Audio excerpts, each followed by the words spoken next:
I almost got canceled over a book cover I didn't create and fought against.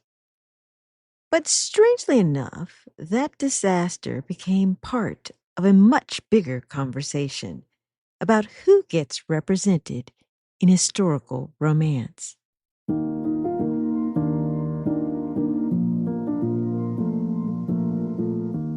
Welcome to The Rite of Passage with Vanessa Riley, the podcast where storytelling meets passion and every page turns into a new adventure.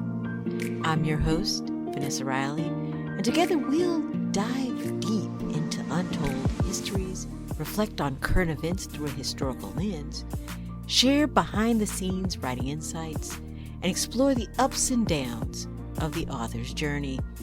From rich historical novels to unforgettable characters to pop culture's intrusion on the written word, hey, we're going to explore it all. So grab your pen, your notebook, and let's begin our journey through the written word.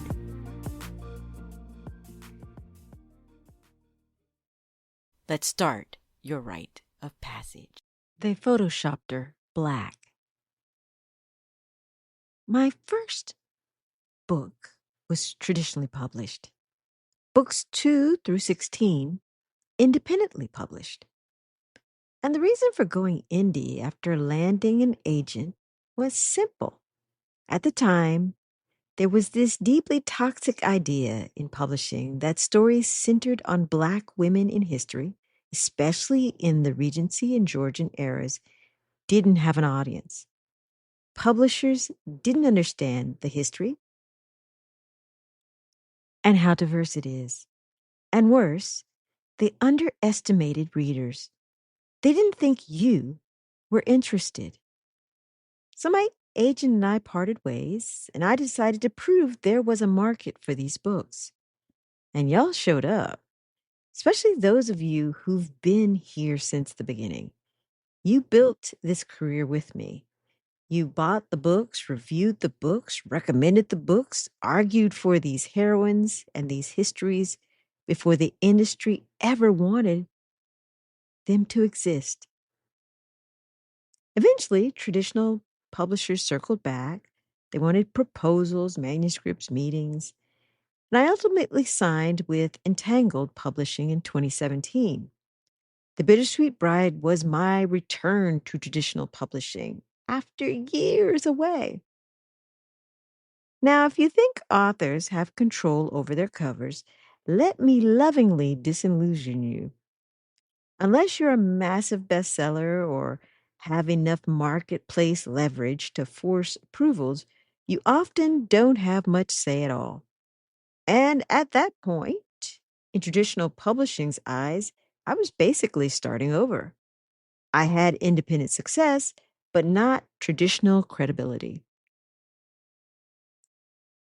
So the cover came in. And you guys, it was digital blackface. The art department had apparently searched the internet trying to find a Black woman in Regency clothing and decided the solution was to take a white model and darken her skin in Photoshop. You heard that correctly. That was the cover for my 17th book. I told them people could tell that she looked ashy. Everyone knows Black women use lotion. That is my humor in a difficult situation. I was direct, but despite my objections, that was the direction they chose. Then the internet detectives got involved. Folks on what I now call X found the original image of the model and placed it beside the published cover. The outrage exploded. People were furious, and rightfully so. But a lot of folks also assumed I had approved it. Some came directly for me. And because my name was on the book, I stood there and took it. But I didn't make that cover. I protested. I lost the fight. And in traditional publishing, sometimes that happens. You lose the fight. Now, to the publisher's credit, once they realized how serious the backlash was, things changed. Suddenly, I was included in cover discussions. Eventually, they started working with the graphic artists who had designed many of my indie covers. The one benefit was the larger conversation became, why is there such a lack of diverse historical stock photography? Why were publishers struggling to find Black models in period dress? Why weren't there archives, databases, and photo shoots representing different skin tones, body types, cultures, and histories? People pushed hard for change. And like many things in publishing and media, some progress happened. A lot did not. A few companies stepped up, a few photographers expanded their collections, but a lot of the industry stayed status quo because the demand for diverse historical imagery was still considered niche. Fast forward to today, I'm scrolling through Instagram and I get a comment from the actual model whose photos were used for the cover of A Deal at Dawn. And y'all, I scream for joy. This is book number 30. 30. And this time there is a real Black woman on the cover portraying Catherine Wilcox, the eldest Wilcox sister, Lady Hampton. She's elegant, beautiful, luminous, everything Catherine should be. And for me, it felt like a full circle moment. My reentry into traditional publishing came with a cover disaster, and now, years later, I have a cover miracle. My publisher, Kensington Publishers, found authentic imagery featuring a real Black model for my historical romance cover. That matters.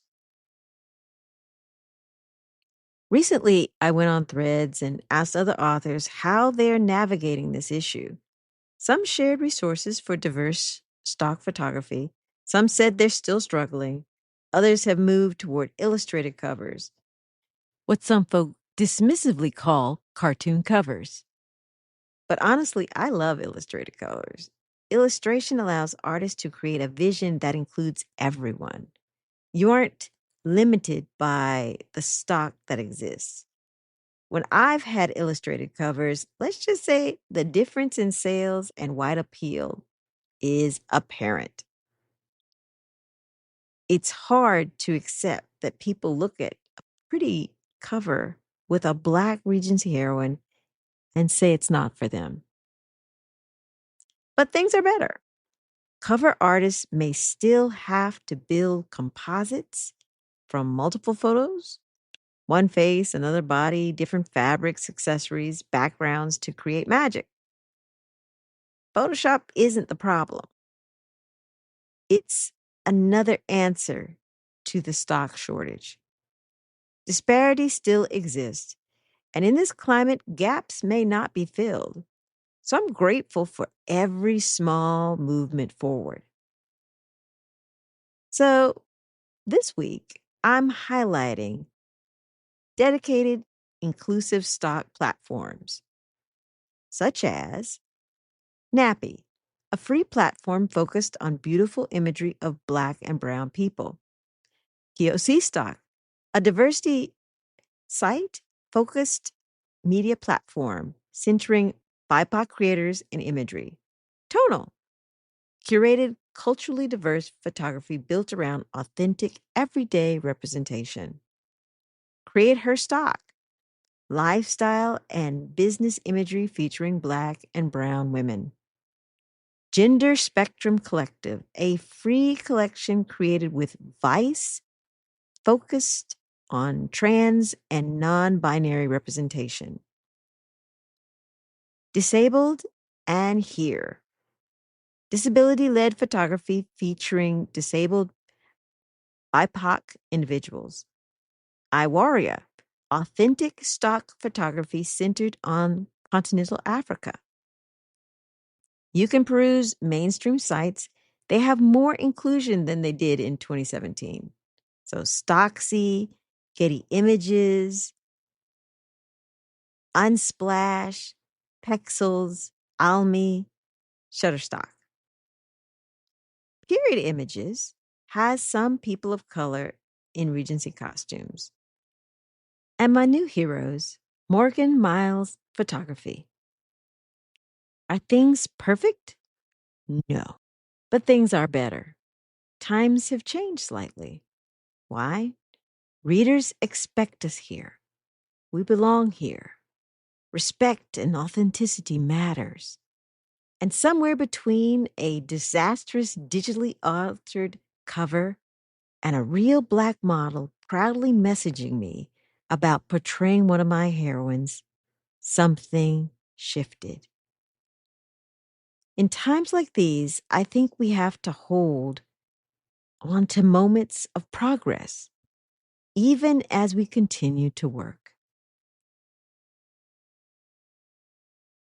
If slow progress makes you mad, raise a sword and consider purchasing Fire, Sword, and Sea, my latest release.